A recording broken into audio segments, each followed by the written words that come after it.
Le jour où mon père et sa nouvelle compagne sont entrés dans ma chambre, j'ai su au fond de moi que la clémence n'avait plus sa place. À chaque fois que sa main frappait mon visage, je voyais mon père sourire, comme s'il assistait à une pièce de théâtre. J'avais seulement 14 ans quand j'ai décidé de simuler ma propre mort, unique échappatoire à l'enfer que je devais appeler maison. Bonjour à tous, c'est un privilège pour moi de pouvoir partager ce moment avec vous. Je m'appelle Diane Olivier Mendonça, j'ai 68 ans, et avant d'aller plus loin, il y a quelque chose que je dois vous confier. Il y a 3 semaines, les médecins m'ont annoncé une nouvelle bouleversante, un cancer de l'utérus à un stade avancé. Ils m'ont dit que mes jours étaient désormais comptés, quelques mois peut-être. C'est pour cela que j'ai entrepris de raconter mon histoire, pour qu'elle serve de lumière à d'autres femmes qui traversent l'obscurité. À toutes celles et ceux qui ne me verront plus que dans ces souvenirs numériques, je vous invite à commenter, Force divine, cela me réchauffera le cœur. Merci infiniment. Je vis à Aurillac, dans le Cantal, un coin paisible qui m'a accueilli un moment où je n'avais plus rien. Cet endroit, que je considère aujourd'hui comme mon foyer, m'a offert un nouveau départ quand j'en avais désespérément besoin. Chaque journée est un cadeau précieux, et partager mon récit ici donne un sens à toutes les souffrances que j'ai traversées.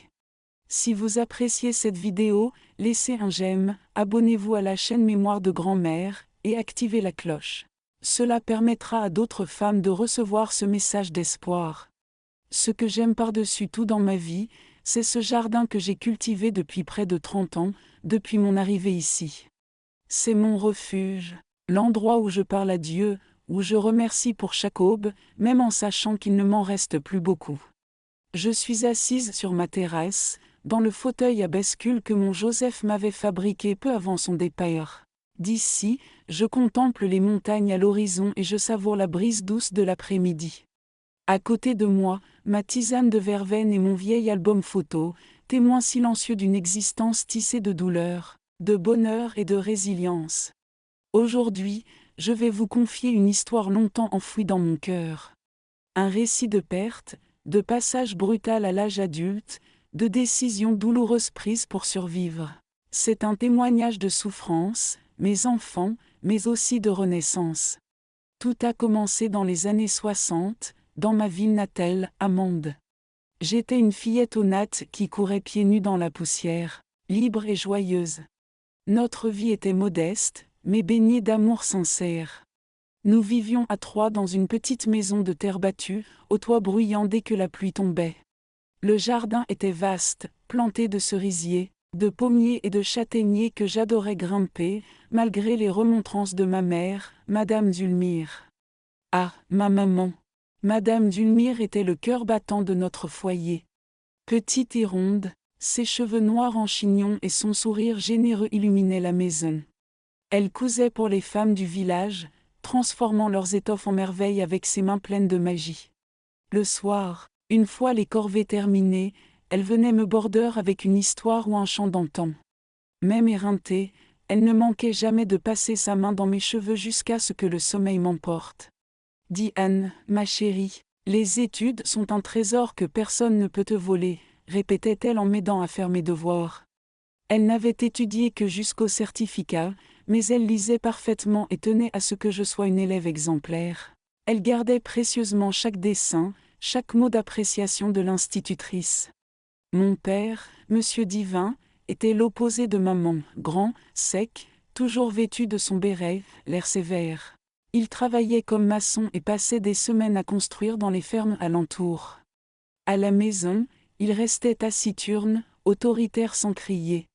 Un simple regard suffisait à imposer le silence. Il ne me prenait jamais dans ses bras, ne prononçait aucune parole tendre. Mais maman me rassurait, ton père t'aime à sa manière. Les hommes de son époque ne savent pas le montrer. Notre quotidien était rythmé par la vieille horloge du salon. On se levait dès l'aube, avec le chant du coq. Pendant qu'elle préparait le café sur le poêle à bois, cette odeur inoubliable mêlée au pain de campagne, je dressais la table. Après le petit déjeuner, je faisais la vaisselle et balayais la cour avant de partir à l'école. L'école était à 3 kilomètres à pied. J'y allais en groupe avec les autres enfants du quartier. Sur le chemin, on jouait à chat perché, on inventait des histoires. Ma meilleure amie, c'était Isabelle, la fille de monsieur Adelino, l'épicier. Nous étions inséparables, comme deux graines du même fruit. Ensemble, on fabriquait des poupées avec des épis de maïs, on jouait à la marelle ou à cache-cache entre les arbres du verger. Chaque dimanche, nous allions à la messe à l'église Saint-Privat. Maman m'habillait avec la plus belle robe qu'elle m'avait cousue et lissait mes cheveux avec de l'eau de riz. Après la messe, les familles se retrouvaient sur la place, les femmes bavardaient, les hommes jouaient au domino, et nous, les enfants, courions partout avec des sucres d'orge et de la barbe à papa. Lors des fêtes de la Saint-Jean, tout le village se parait de guirlandes colorées. Maman préparait de la truffade, des gâteaux aux châtaignes, et papa montait le bûcher dans la cour. Ce soir-là, il riait enfin un rire rare, né du vin chaud et de l'esprit festif. Mais vers mes 10 ans, j'ai senti que quelque chose n'allait pas chez maman. Elle était épuisée, buvait beaucoup d'eau, allait sans cesse aux toilettes. Elle mettait ça sur le compte du surmenage, mais je sentais que c'était plus grave. Un jour, elle s'est évanouie en cousant. Papa l'a prise dans ses bras l'une des rares fois où je l'ai vue exprimer une émotion. Il l'a conduite chez le seul médecin du coin, le docteur Arlando. C'est là que nous avons appris qu'elle souffrait de diabète, un mot étranger à notre monde rural. Le médecin a parlé de glycémie, de traitements coûteux, de régime alimentaire strict. Papa est resté muet, mais cette nuit-là, je l'ai entendu pleurer doucement dehors, la pipe à la bouche. La santé de maman s'est dégradée lentement. Ses jambes enflaient, sa vue baissait, mais elle continuait de coudre, de s'occuper de moi.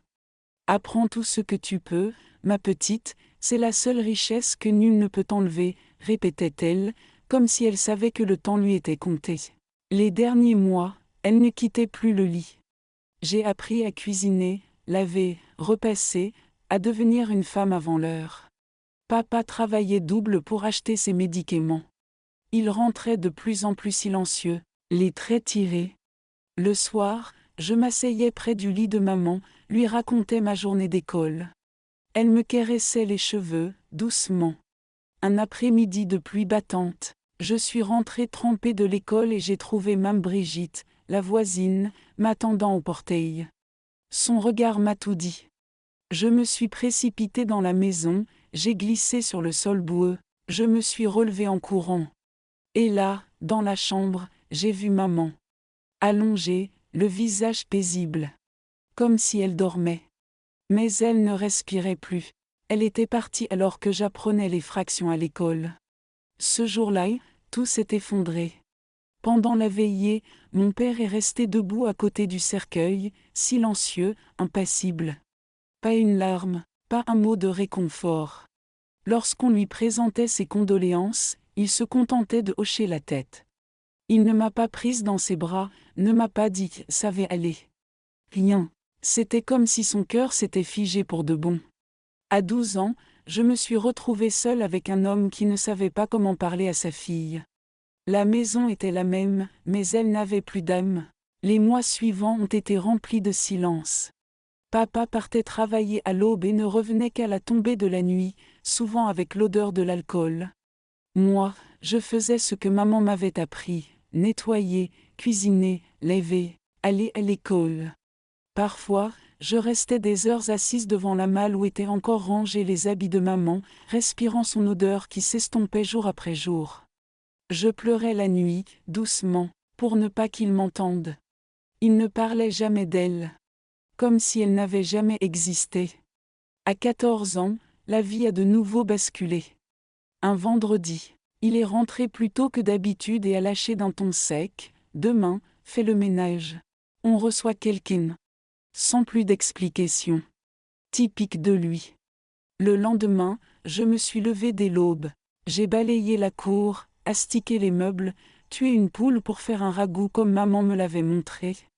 Vers midi, j'ai entendu la charrette de papa entrer dans la cour. Je suis sortie pour accueillir l'invité et j'ai eu un choc. À côté de lui se tenait une femme que je n'avais jamais vue.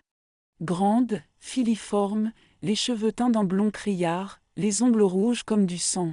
Une robe moulante soulignait ses formes et son parfum entêtant m'a prise à la gorge avant même qu'elle ne parle. Elle m'a adressé un sourire qui ne touchait pas ses yeux. « Voici Nadine, a dit papa. Ma fiancée. Elle va vivre ici, désormais. » Fiancée?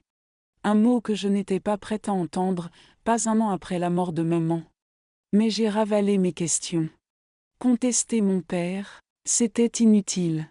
Nadine a pénétré dans la maison avec un regard hautain, comme si tout lui inspirait du mépris. C'est minuscule, et ça aurait bien besoin d'un coup de peinture, a-t-elle lancé en fronçant le nez. Puis elle m'a observé de haut en bas. Et la gamine aussi aurait besoin d'un bon rafraîchissement. On dirait un petit gars avec ses cheveux en bataille. Ce même soir, ses affaires étaient déjà dans la chambre de papa. 2 énormes valises débordant de vêtements et de flacons de parfum.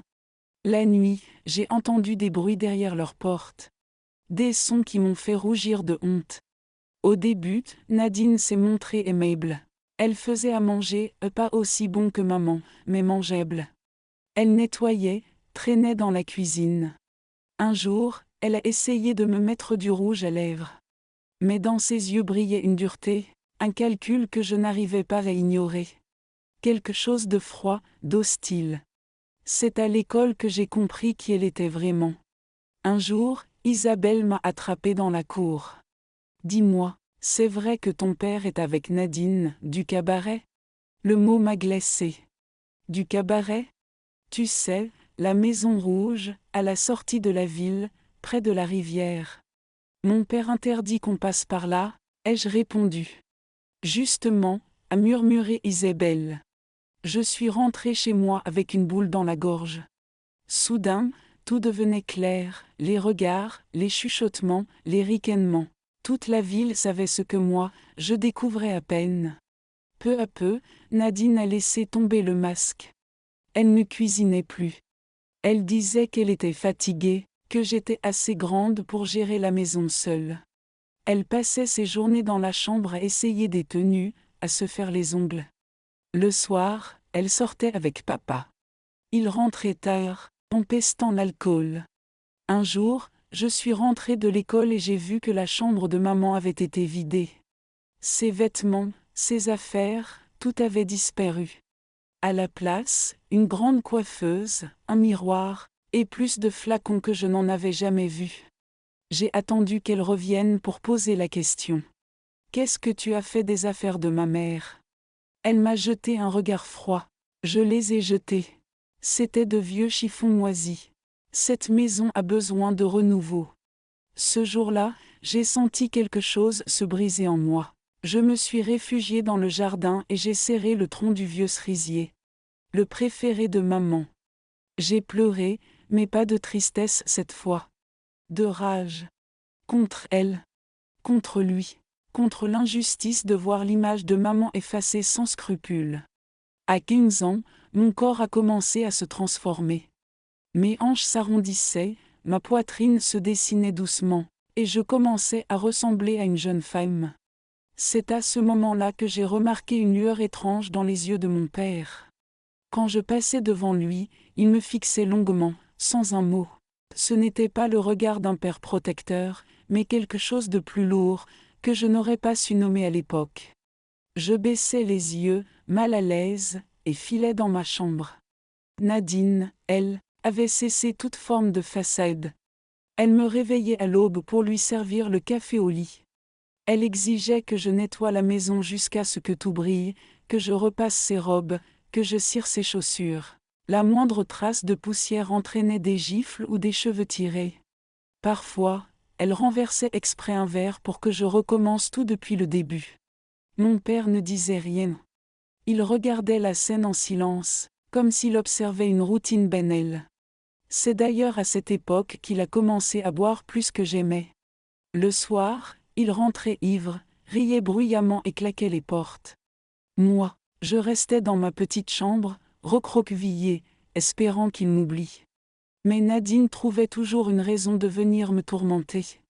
Elle s'amusait à se moquer de mes vêtements, à me traiter de « sauvageonne », à me rappeler que sans elle, la maison tomberait en ruine. Un soir d'hiver, la neige tombait dehors. Je venais de finir de laver la vaisselle quand elle a jeté une casserole par terre en hurlant que ce n'était pas assez propre. Elle m'a giflé si fort que j'ai eu un goût métallique dans la bouche. Papa était assis dans le fauteuil, la bouteille à la main. Il n'a pas bougé. Pas un mot. Son regard était vide. C'est cette nuit-là que j'ai compris que je ne pouvais plus compter sur lui. Je n'étais plus une fille dans sa maison. J'étais une servante. Une intruse. À l'école, mes résultats commençaient à baisser. Je n'avais plus l'énergie d'étudier. Mes camarades avaient remarqué mon air fatigué, mes cernes, mes mains rugueuses. Mais je n'en parlais à personne. À la moindre faiblesse, Nadine aurait redoublé de cruauté. Les mois suivants, elle a commencé à s'approprier tout ce qui appartenait à maman. La vaisselle, les bijoux, le linge brodé. Elle vendait certaines pièces au marché en disant qu'elles étaient démodées ou inutiles. Je voyais les souvenirs de mon enfance s'éparpiller peu à peu. Un soir, en rentrant de l'école, j'ai trouvé mon vieux cahier de dessin dans la cheminée, en train de brûler. Je l'ai attrapé avec les mains, mais c'était trop tard. Les pages noircies se désintégraient sous mes doigts. Elle est entrée dans la pièce et a éclaté de rire. Ce n'était que des gribouillis, a-t-elle lancé en haussant les épaules. Ce jour-là, quelque chose s'est éteint en moi. J'ai cessé de pleurer. J'ai appris à ne plus montrer la moindre émotion devant elle. À devenir une ombre dans ma propre maison. Papa, lui, s'était complètement refermé. Il avait cessé de me parler, sauf pour donner des ordres. Va chercher ça. Nettoie ici. Apporte le repas. Sa voix n'avait plus rien d'humain. Elle était sèche, autoritaire, étrangère. Il me regardait parfois avec cette même fixité dérangeante, surtout quand Nadine n'était pas là. Je n'avais personne à qui en parler. Même Isabelle avait fini par s'éloigner. Sa mère ne voulait plus qu'elle fréquente, la fille de Nadine du cabaret. Je me retrouvais seule dans la cour, à parler aux arbres comme à de vieux amis. Le cerisier, surtout. Celui de maman. Je m'y asseyais tous les soirs, même en hiver, pour respirer l'air froid et sentir que je n'étais pas complètement perdue. À 16 ans, j'avais cessé d'être une enfant. Je mesurais presque la même taille que Nadine, mais dans cette maison, je n'avais aucun droit. Elle régnait en maître, et mon père lui obéissait aveuglément. Ce qui avait commencé comme de simples humiliations domestiques s'est transformé en une guerre silencieuse et cruelle. Elle fouillait dans mes affaires, lisait mes carnets en ricanant, me reprochait des choses inventées de toutes pièces. Un jour, elle a prétendu avoir perdu une bague. Elle m'a forcé à vider toute ma chambre devant elle et mon père, comme une voleuse. Elle savait très bien où elle l'avait mise. Je l'ai retrouvée 2 jours plus tard dans la poche de son manteau.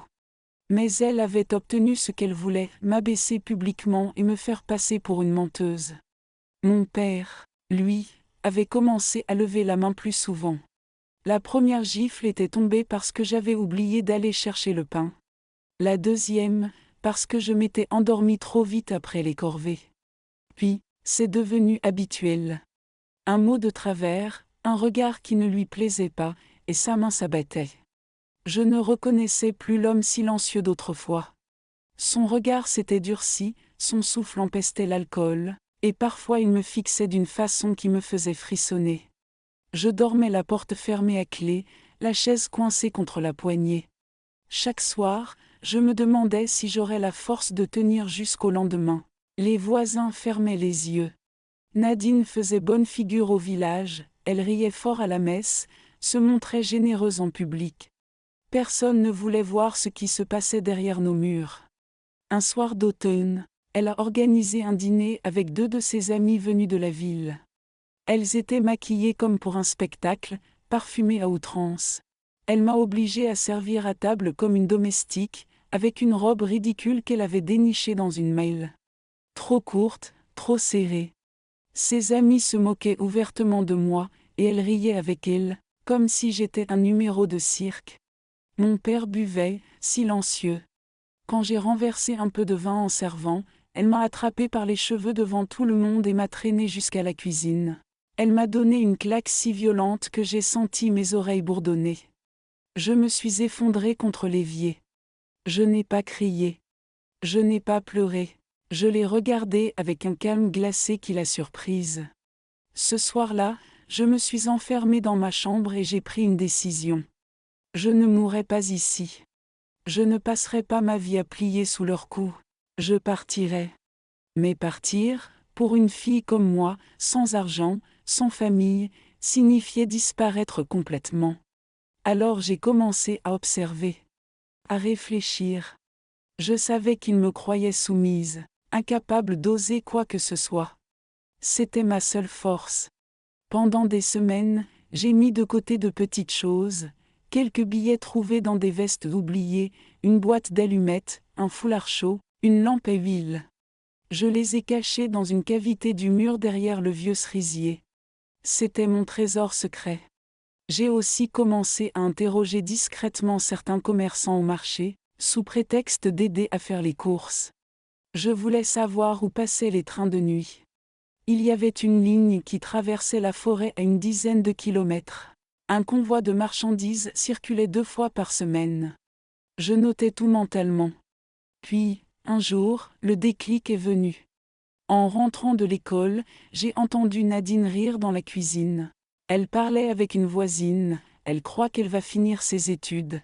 Moi je dis qu'à 17 ans, je la place comme bonne chez les Duvel. Ils ont besoin d'une fille docile. Mon sang s'est glacé. Je n'étais même plus considérée comme une personne. Juste une marchandise à céder. Le soir, en regardant la lune depuis la fenêtre de ma chambre, j'ai compris que je devais aller au bout. J'ai imaginé chaque étape comme dans un roman d'aventure. La rivière, la forêt, les rails, puis le train qui m'emmènerait loin. Très loin. Mais pour disparaître sans qu'il me cherche, il fallait plus. Il fallait qu'il me croie morte. C'est ainsi qu'est née l'idée folle, simuler ma propre disparition. Pas un simple départ. Une disparition qui mettrait un point final à cette vie.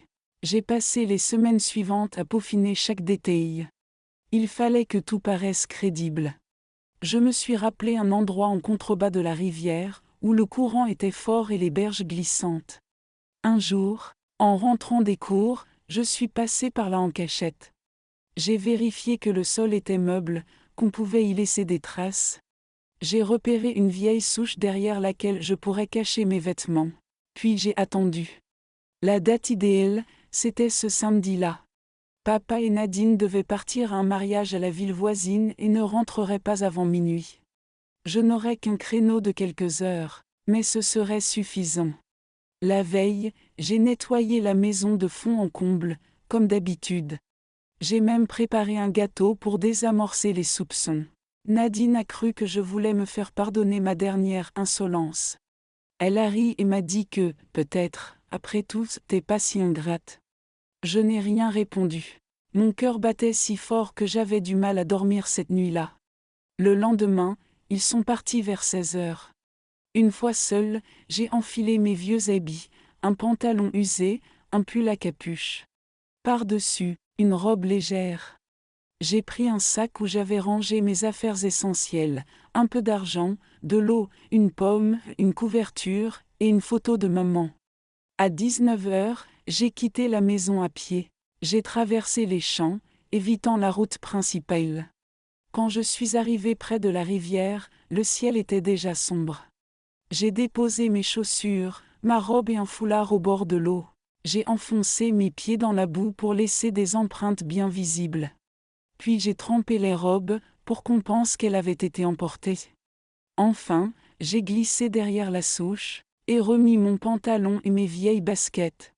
En silence, j'ai murmuré un dernier au revoir à celle que j'étais. Puis j'ai couru. À travers la forêt, en évitant les branches, en retenant ma respiration à chaque bruit.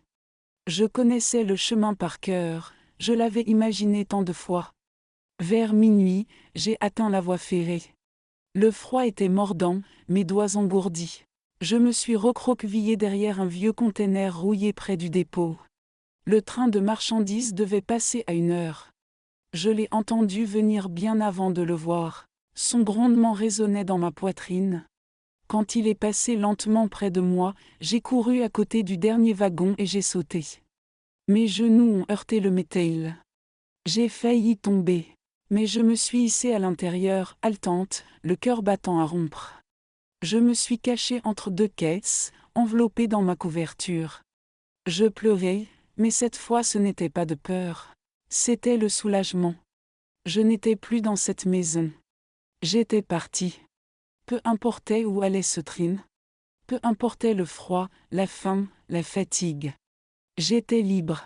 Pour la première fois depuis des années, j'ai fermé les yeux sans crainte. Le train m'a déposé quelque part au Petit Matin. Je ne savais pas exactement où j'étais. Il faisait froid, la brume s'accrochait aux champs, et l'air sentait la terre mouillée.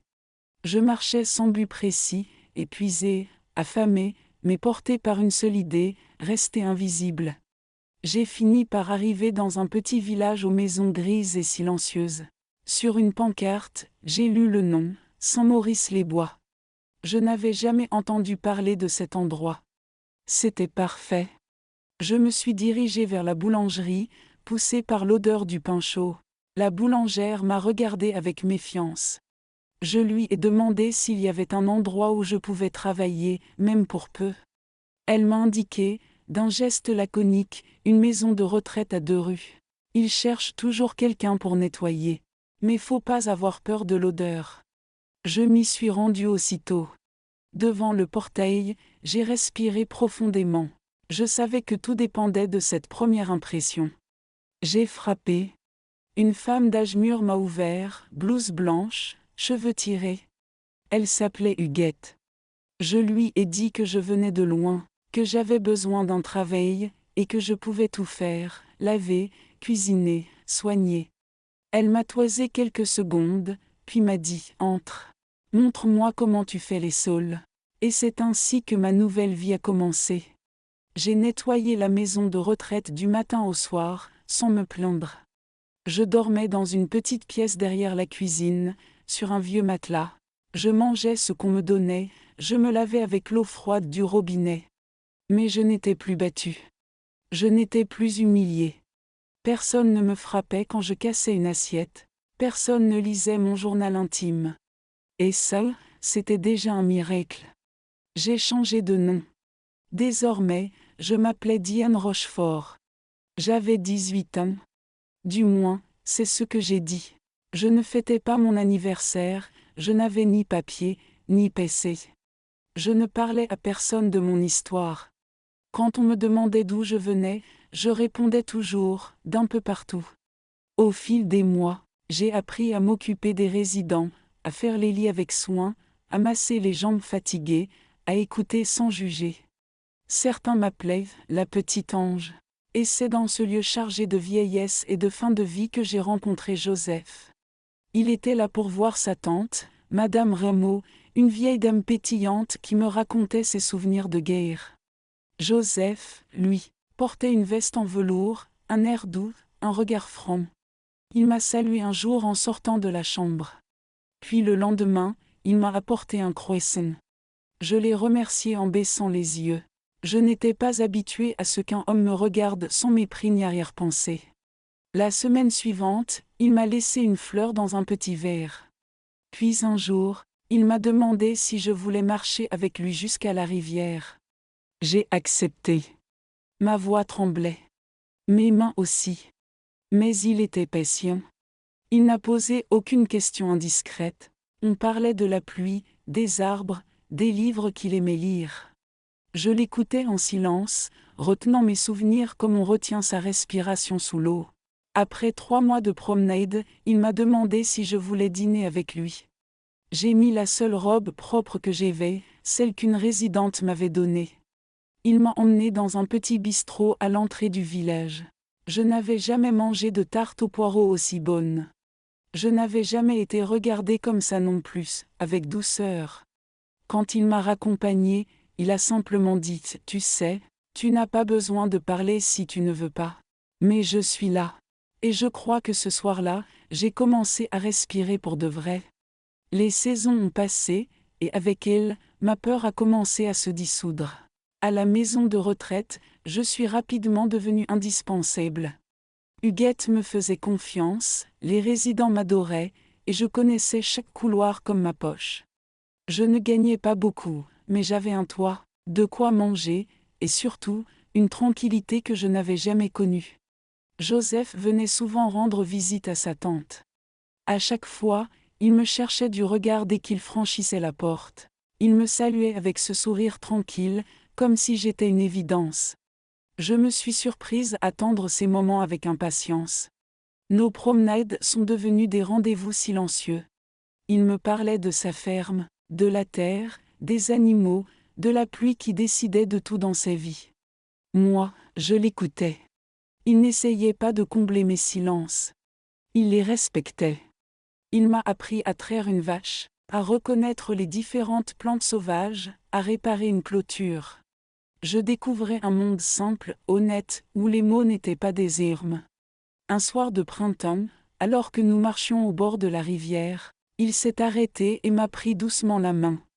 J'ai d'abord voulu la retirer, réflexe d'animal blessé.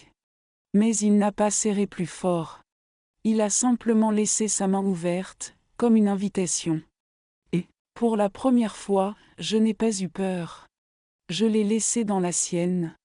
Quelques mois plus tard, il m'a demandé si je voulais venir vivre à la ferme. Il avait hérité d'une vieille bâtisse, et il avait besoin d'aide. J'ai hésité. Tout en moi voulait dire oui. Mais une partie plus profonde murmurait encore, et s'il changeait? Et si tout recommençait? Il a vu mes doutes sans que je dise un mot.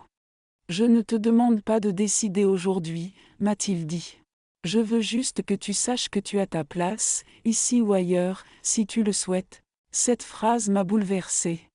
Personne ne m'avait jamais laissé choisir. J'ai fini par accepter. La ferme n'avait rien d'un château, mais elle sentait la paille, le bois, la pluie. C'était un lieu vivant. Nous avons commencé à y vivre ensemble, simplement. Il travaillait au champ, je l'aidais à traire, à vendre les produits au marché, et je continuais mes heures à la maison de retraite. Les habitants du village m'ont peu à peu adopté. On m'appelait la petite Rochefort. Personne ne cherchait à savoir plus. Et c'était très bien ainsi. 2 ans plus tard, Joseph m'a demandé en mariage, au bord de la rivière où tout avait commencé. Il n'y avait ni robe blanche somptueuse, ni grand banquet. Juste quelques voisins, des fleurs des champs et beaucoup de rires sincères. Je portais une robe simple en coton bleu. Quand j'ai dit oui, je ne l'ai pas dit avec des paillettes dans les yeux comme dans les contes. Je l'ai dit avec calme, comme quelqu'un qui revient enfin chez soi. La vie avec Joseph n'était pas toujours facile. La terre est exigeante, les récoltes capricieuses. Mais il n'y avait ni cris, ni coups, ni humiliation. Quand nous étions en désaccord, il écoutait. Et moi, j'apprenais à répondre. J'ai découvert la tendresse physique sans crainte.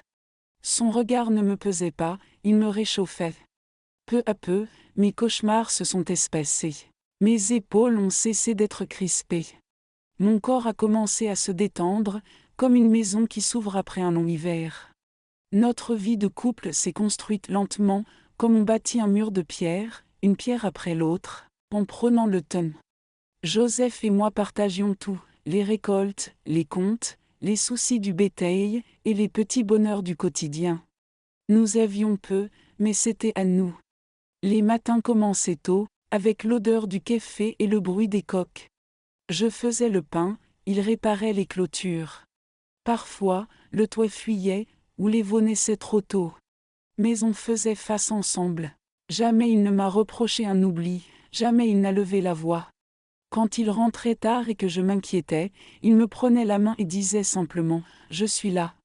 J'ai mis des années à m'habituer à la sécurité, à croire que personne n'allait me hurler dessus pour une cuillère mal placée, que je pouvais briser un verre sans trembler.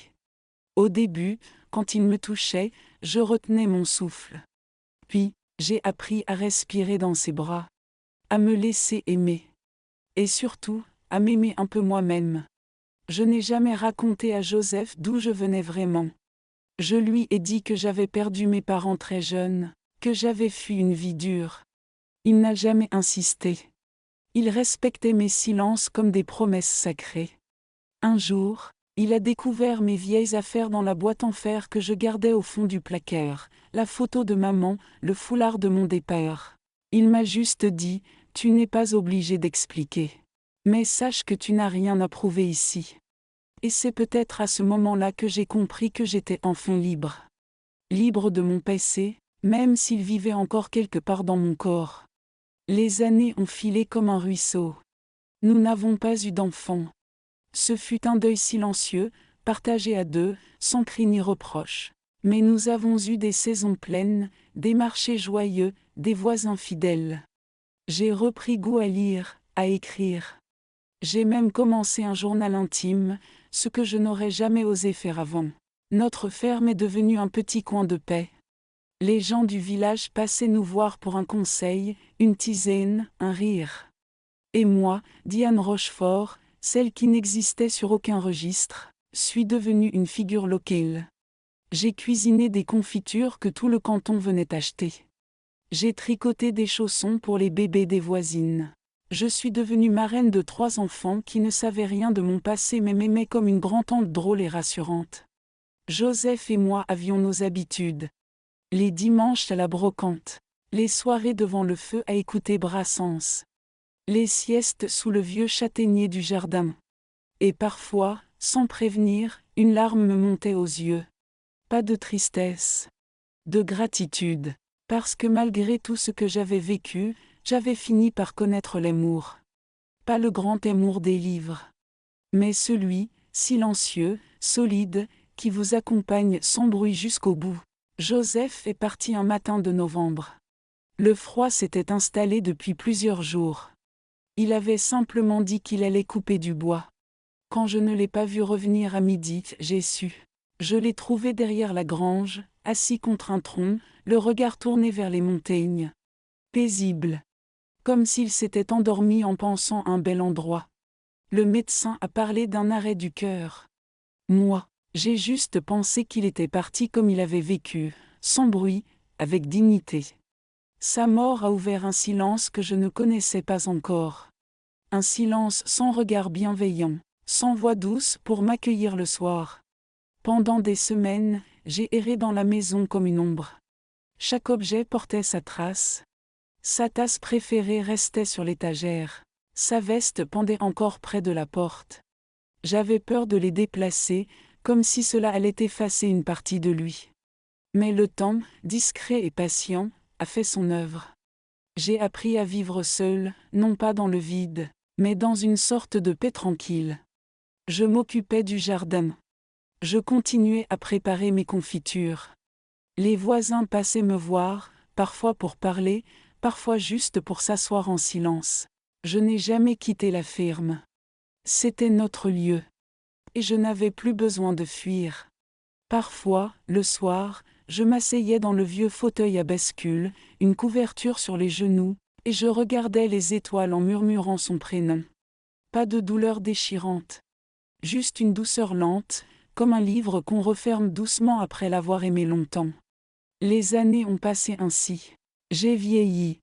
Mes mains sont devenues plus lentes, mes jambes moins solides. Mais mon esprit, lui, est resté vif. Et puis, il y a eu ce rendez-vous chez le médecin. Rien d'exceptionnel au départ, juste une gêne que je pensais passagère. Quelques examens. Un silence inhabituel dans le cabinet. Et cette phrase qui change tout, c'est un cancer de l'utérus, à un stade avancé. Je n'ai pas pleuré. Je l'ai regardé droit dans les yeux et j'ai demandé calmement, combien de temps ? Quelques mois, a-t-il répondu. En sortant, l'air avait une clarté étrange, comme si tout devenait plus net. Je n'ai pas cherché à lutter. Je n'ai pas voulu d'acharnement. Ma vie avait été une longue traversée. J'avais fui, aimé, travaillé, vécu. Il n'y avait pas de regret. Juste une évidence, il était temps de parler. De raconter ce que j'avais eu pendant si longtemps. Pas pour moi. Mais pour ces jeunes filles qui, quelque part, pleurent seules dans leur chambre en pensant qu'il n'y a pas d'issue. Pour leur dire que la fuite n'est pas une honte. Que survivre n'est pas une faute. Alors, j'ai allumé une petite caméra. J'ai mis une tasse de tisane à côté de moi. Et j'ai commencé à parler. De Zulmire. De Nadine. De la rivière. Du train. De Joseph. De tout. Sans colère. Sans masque.